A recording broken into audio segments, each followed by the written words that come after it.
Salam anak-anak sekalian, selamat datang kembali dalam kelas online Pendidikan Agama Kristen untuk kelas 12. Pada kesempatan kali ini kita akan melanjutkan materi tentang demokrasi dan hak asasi manusia part yang kedua. Setelah kemarin kita sudah mempelajari demokrasi dan hak asasi manusia part yang pertama yang lebih identik dengan pendahuluan. Apa sih itu demokrasi dan apa sih hak asasi manusia, dan secara umum kita bahas tentang demokrasi dan HAM. Dan saat ini kita mau lebih lagi mempelajari tentang demokrasi dan HAM seturut dengan firman Tuhan. Nah, di dalam Alkitab tidak dijumpai praktek demokrasi dan asasi manusia seperti yang kita kenal sekarang ya. Akan tetapi dari Alkitab kita dapat menemukan benih-benihnya agar selalu dapat menghargai kehidupan dan nyawa seseorang serta melakukan perintah-perintahnya agar manusia hidup saling memperlakukan sesamanya dengan baik. Ya. Nah, untuk memahami demokrasi dan hak asasi manusia dalam Alkitab, kita mau buka dulu bersama-sama dalam Mazmur 133. Siapkan Alkitabnya, dan kita akan membaca dalam Mazmur 133.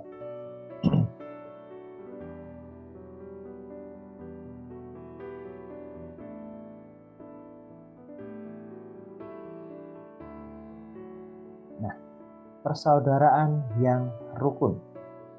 Nyanyian ziarah Daud. Sungguh alangkah baiknya dan indahnya apabila saudara-saudara diam bersama dengan rukun, seperti minyak yang baik di atas kepala, meleleh ke janggut, yang meleleh ke janggut Harun dan ke leher jubahnya, sampai embun gunung Hermon yang turun ke atas gunung-gunung Sion. Sebab kesanalah Tuhan memerintahkan berkat kehidupan untuk selama-lamanya.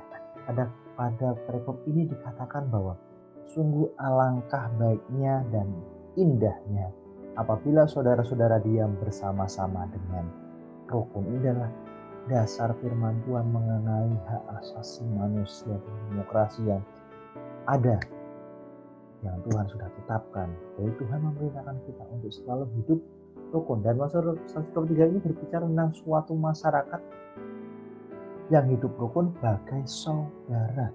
Masyarakat yang hidup rukun seperti itu tentu akan saling menghargai sesamanya. Mereka tidak akan saling menekan, menindas, memeras, apalagi mengani. Saya berikan contoh, ada kedua gambar di sini, gambar persahabatan yang bajunya berbeda, identik dengan perbedaan mungkin karakter, suku, dan sebagainya.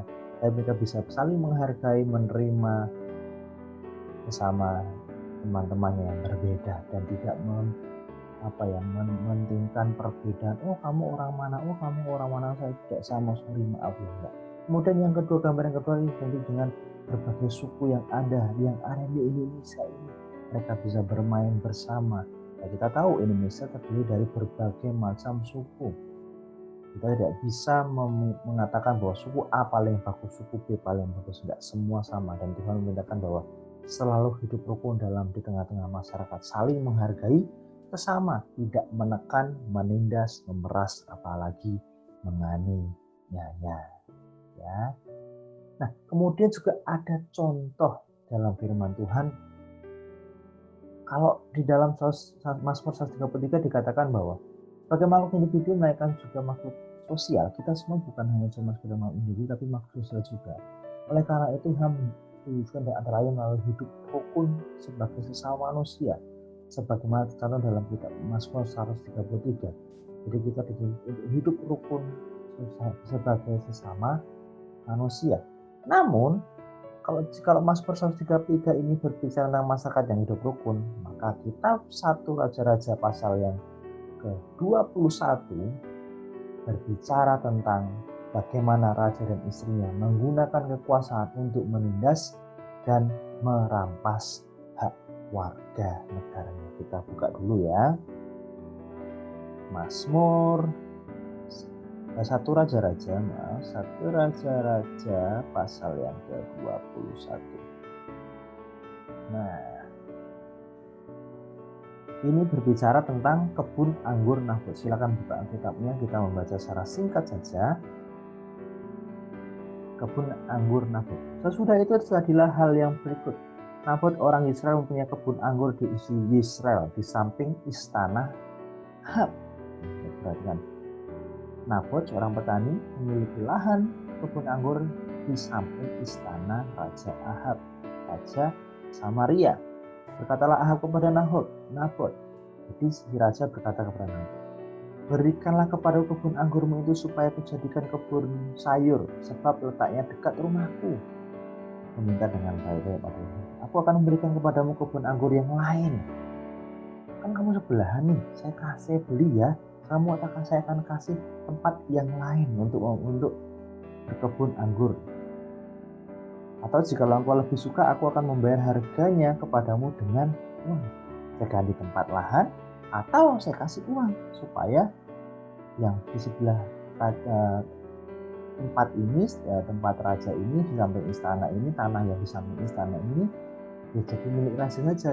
Kamu saya pindahkan ke tempat lain. Tapi jawab Nabot kepada Ahab, kiranya Tuhan menghindarkan aku daripada memberikan milik pusaka nenek moyangku kepadamu.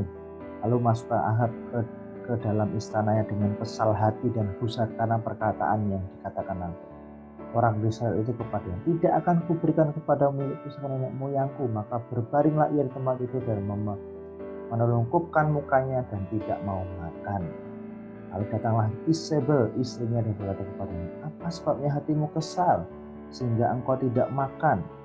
Lalu jawabnya kepadanya, sebab aku telah berkata kepada Nabot orang Israel itu, berikanlah kepadaku kebun anggurmu dengan bayaran uang, atau jika engkau lebih suka, aku akan memberikan kebun anggur kepadamu sebagai gantinya. Tapi sahutnya, tidak akan kuberikan kepadamu kebun anggur itu. Kata Isabel istrinya kepadanya, bukanlah engkau seorang yang memegang kuasa raja atas Israel? Bangunlah, makanlah, dan biarlah hatimu gembira. Aku akan memberikan kepada kebun anggur Nabot orang Israel itu. Dan di ayat berikutnya, ini penting. Kemudian ia menulis surat atas nama Ahab, memeteraikannya dengan materai raja, lalu mengirim surat itu kepada tua-tua dan pemuka-pemuka yang diam di sekota dengannya. Dalam surat itu tuliskan demikian, maklumkanlah puasa dan suruhlah Nabot duduk paling depan di antara rakyat. Suruh jugalah dua orang dijela duduk menghadapinya, dan mereka harus naik saksi terhadap dia dengan mengatakan, engkau telah mengutuk Allah dan raja. Sesudah itu bawalah dia keluar dan melemparilah dia dengan batu sampai mati. Sebagainya nanti mungkin bisa kalian baca satu perikop itu dengan jelas. Jadi intinya begini, dalam 1 Raja-Raja 21 berbicara tentang bagaimana raja dan istrinya menggunakan kekuasaan untuk menindas dan merampas warga negaranya. Pada waktu itu Nabot memiliki lahan, Ahab seorang raja. Dan raja minta, saya akan beli saja tanahnya atau saya ganti tempat lain. Sebenarnya permintaannya sudah wajar ya seperti itu, tapi karena Nabot tidak mau, raja menjadi kesal dan dia yang awal mula permasalahan, dia tetap mengandalkan segala cara untuk memperoleh apa yang dia inginkan. Dengan kekuasaannya dia bisa menindas dan merampas hak warga negaranya, dan akhirnya Nabot dituduh telah mendukakan hati Tuhan, atau di sini di ayat yang ayat yang ke-10, engkau telah mengutuk Allah dan raja, dikatakan padahal itu tidak benar terjadi, tapi ada surat yang mengatakan bahwa Nabot telah mengutuk Allah dan raja. Itu adalah dosa yang sangat besar dan pada waktu itu berhak dilempari sampai mati, dan akhirnya Nabot mati, dan yang terjadi lahan itu menjadi milik Ahab. Dan di sini adalah contoh bagaimana Tuhan juga menjadikan ada contoh orang yang tidak menghargai demokrasi dan hak asasi manusia. Mazmur 133 menceritakan tentang hidup rukun sesama manusia. 1 Raja-Raja pasal 21 menceritakan tentang seorang yang menindas dan merampas hak warga. Jadi ingat baik-baik, Tuhan tidak ingin kita menjadi seorang yang seperti Ahab dan Isabel istrinya, yang mengandalkan segala cara untuk menindas dan merampas hak milik orang lain. Dan untuk kita hidup rukun bersama manusia. Bahkan dikatakan di Roma 3:23 menyatakan bahwa karena semua orang telah berbuat dosa dan telah kehilangan kemuliaan Allah, dan oleh karena kasih karunia telah digunakan dengan cuma-cuma karena penebusan dalam Kristus Yesus. Di hadapan Allah semua manusia adalah sama, yaitu sama berdosa. Kita sama-sama berdosa di hadapan Tuhan. Oleh karena itu, keselamatan yang diberikan oleh Tuhan Yesus berlaku bagi semua orang. Tidak ada seorang manusia pun yang lebih sedikit dosanya sehingga ia tidak perlu mendapatkan keselamatan dari Tuhan Yesus. Hal sebaliknya, tidak ada manusia yang begitu besar dosanya sehingga Tuhan Yesus tidak sanggup menyelamatkannya. Saat kita jatuh dalam dosa, kita dengan Tuhan terpisah jurang seperti gambar di sini. Dosa memisahkan kita dengan Tuhan. Karena kasih karunia Tuhan Yesus yang mengorbankan hidupnya untuk menebus setiap dosa kita. Tuhan sanggup menolong kehidupan kita. Semua sama di hadapan Tuhan. Tidak ada yang besar kecil, baik buruk, semua Tuhan berikan keselamatan jika mau menerima dan mengakui bahwa Yesus sang juru selamat. Itu saja. Dengan kerja kerasnya sendiri mencari keselamatan, manusia tidak akan mendapatkannya. Allah melakukan pembenaran melalui karya Tuhan Yesus di kayu salib. Manusia yang tadinya patut dihukum mati, kini dibenarkan melalui iman percayanya kepada Yesus Kristus, Sang Juru Selamat. Manusia berdosa, kematian, Efesus 2 ayat 1, Roma 6 ayat 23, karena semua orang telah jatuh dalam dosa. Allah itu suci, kehidupan yang kekal, Yohanes 17 ayat 3. Tetapi Yesus Kristus di kayu salib, karena begitu besar kasih Allah akan dunia ini sehingga Dia merupakan anaknya yang tunggal supaya setiap orang yang percaya boleh hidup yang kekal. Jadi Tuhan mau merendahkan dirinya menjadi manusia untuk menebus setiap dosa kita. Yang tadinya ada jurang, karena salib Tuhan bisa mempersatukan kembali hubungan kita dengan Allah Bapa. Sehingga kita bisa memperoleh hidup yang kekal. Ini setelah kita dibenarkan oleh Allah dan mengalami damai sejahtera, apa yang patutnya kita lakukan? Allah membenarkan kita karena kasih-Nya kepada kita. Apa kita menyimpan kasih itu untuk diri kita sendiri? Atau kita membagikan juga agar orang-orang lain dapat memiliki pengetahuan yang sama dan mengalami damai. Disinilah kita memiliki tugas untuk memelihara kemerdekaan yang sudah kita miliki dalam Kristus. Artinya, merdeka untuk melakukan kebenaran, yaitu hal-hal baik yang dikehendaki Allah. Misalnya, ajakan untuk berbuat baik yang kita bisa baca dalam 1 Korintus 7 ayat 35, 2 ayat 13 ayat 21. Kasih tidak berbuat jahat terhadap sesama manusia, karena itu kasih adalah kegenapan hukum Allah. Jangan simpan kasih karunia itu sebarkan pada orang lain, bahwa damai sejahtera untuk semua orang yang mau menerima Yesus sebagai juru selamat. Jaga imanmu, jaga hidupmu. Kamu harus memelihara kemerdekaan itu dengan cara apa? Melakukan segala hal-hal yang dikehendaki oleh Allah dengan berbuat baik, menolong dengan kasih. Dan selanjutnya, cakupan demokrasi dan hak asasi manusia. HAM adalah hak paling mendasar yang dimiliki oleh manusia dan tidak dapat diambil oleh orang lain. Ini definisi dari HAM.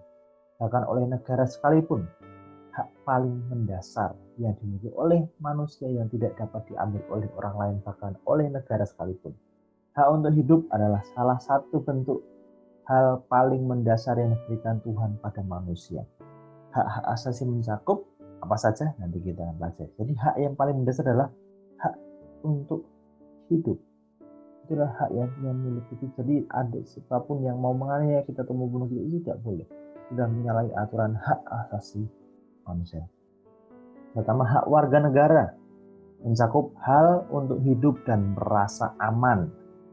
Ya, saat kita menjadi warga negara Indonesia, kita memiliki hak untuk merasa aman, memiliki privacy, hak untuk berkeluarga, hak memiliki milik pribadi, menyatakan pendapat dengan bebas, memeluk dan melaksanakan agama atau kepercayaan, dan berkumpul dengan damai. Jadi hak warga negara sudah jelas apa yang kita bisa lakukan karena kita memiliki hak-hak itu. Hak beribadah pasti, tidak ada orang yang bisa melarang kita untuk beribadah, menyatakan pendapat, memiliki barang milik pribadi, memiliki privasi, merasa aman, berkumpul dengan damai dan sebagainya. Kemudian hak-hak politik mencakup hak yang untuk berserikat, bentuk partai politik mungkin, atau ikut dalam partai politik. Kita memilih dan dipilih dalam pemilihan umum. Jadi kamu bisa dipilih kalau kamu mencalonkan sebagai pemimpin masyarakat atau kamu memilih. Jadi semua orang berhak untuk memilih calon pemimpin yang ada. Mungkin kalau kalian sudah umur 17, kalian sudah bisa mencoblos. Kalau belum, jadi menduduki jabatan pemerintah dan sebagainya. Jadi setiap orang punya hak yang sama untuk menduduki jabatan dalam pemerintahan dan sebagainya. Kemudian hak-hak ekonomi dan sosial mencakup hak untuk bebas dari kemiskinan harusnya, tetapi faktanya kemiskinan masih terjadi karena kemampuan ekonomi seseorang masih berbeda-beda. Bukan berarti hak di sini maksudnya bahwa hak untuk orang nggak mungkin, ya boleh, silahkan berusahalah dengan kerja keras, kita akan bisa menjadi seorang yang berhasil. Hak untuk diterima dalam masyarakat dan bangsa-bangsa, jadi kamu hak untuk diterima dimanapun saat kamu berada di Indonesia ini. Dan hak untuk menentukan nasib sendiri, kamu memiliki hak untuk memiliki nasib, mau jadi seperti apa, aku mau jadi seperti A, seperti itu, seperti C, asal itu tidak menyalahi aturan atau hukum dan itu legal, silahkan, kecuali kamu nasib untuk memiliki hidup yang ilegal gitu. Nah, menurut sejarah singkat di sini dikatakan pada tahun 1951 Franklin Delano Roosevelt menyampaikan pidato yang terkenal mengenai 4 kebebasan yang diharapkan dapat diperlakukan di dunia, yaitu pertama, kebebasan berbicara dan berpendapat dimanapun juga di dunia ini. Ya, kita berhak berbicara berpendapat dimanapun juga di dunia ini melalui forum, melalui tempat yang sudah disediakan, tapi tidak sembarangan juga. Kemudian kebebasan kepada setiap orang untuk beribadah kepada Tuhan dengan cara yang sendiri dimanapun juga di dunia. Jadi berhak untuk beribadah dengan cara yang sendiri, dengan berbeda-beda, itu hak mereka masing-masing. Kebebasan dari kekurangan, artinya setiap negara berhak untuk hidup damai dan memberikan kedamaian bagi masyarakatnya serta kesehatan yang baik. Nah, sekarang ada bantuan kesehatan, bantuan ekonomi dan sebagainya. Mungkin walaupun belum maksimal, tapi kita bersyukur bahwa pasti pemerintah memikirkan untuk kebebasan dan dari kekurangan. Kebebasan dari rasa takut, artinya setiap negara dan masyarakat yang memiliki hak untuk bebas dari serangan dan intimidasi maupun invasi negara lain maupun negara tetangga. Jadi setiap warga negara mendapat hak untuk bebas dari rasa takut dari ancaman negara lain. Ya, jadi negara berhak untuk melindungi warga negaranya dimanapun dia berada. Walaupun dia bekerja di luar negeri, pasti ada duta luar negeri daerah tersebut yang bisa melindungi masyarakat atau warga negara Indonesia, bahkan terutama yang ada di Indonesia. Di rangkuman dari bab yang pertama, yaitu adalah hak asasi manusia adalah hak yang harus dipenuhi oleh setiap orang sebagai makhluk mulia ciptaan Allah. Sebagai remaja Kristen, kamu terpanggil untuk memiliki kesadaran demokrasi dan HAM serta mewujudkannya dalam kehidupan. Perwujudan demokrasi dan HAM bukan hanya sekedar memenuhi tuntutan negara, masyarakat maupun ajaran iman, namun menjadi bagian dari sikap hidup, praktekkan hidupnya hak asasi manusia demokrasi dalam kehidupan kalian sehari-hari. Dari contoh yang paling kecil, kamu menghargai sesama teman-temanmu dimanapun kalian berada, menghargai setiap orang yang mau beribadah, mau berdoa dan sebagainya. Demikian materi pertemuan kali ini dan selamat belajar. Tuhan Yesus memberkati.